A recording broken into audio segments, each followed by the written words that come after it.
Listen, I'm 100% with you. 100% with you. Absolutely. There should be consequences, or there should be someone held accountable for everything that is happening, or what has happened with these student loans. But my thing is this, and under the video where I spoke about FERPA, and I've talked about it so many times as far as the violations under FERPA. First and foremost, you got to understand what the laws means and what rights were actually violated, and do you have proof of that? And even with the proof, is it something that you can take to court and be able to, state your claim and be able to effectively go after the Department of Education or even the loan servicers about?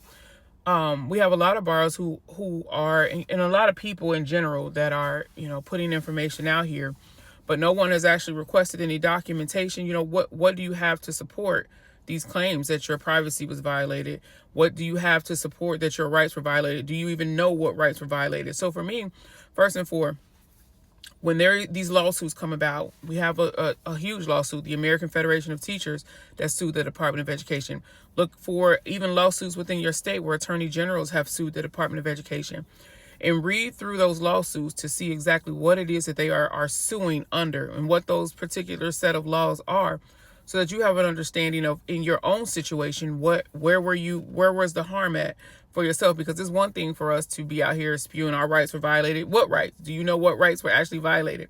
What things actually took place? Can you prove it? Do you have any information to support your claim? And that's where, for a lot of people, it's easy for us to say, the Department of Education, which we know they have, and they should have to pay for that. But when you read these lawsuits, especially the ones against the Department of Education, there's nothing in the sense that speaks about forgiving your student loans, even under the Master Promissory Note.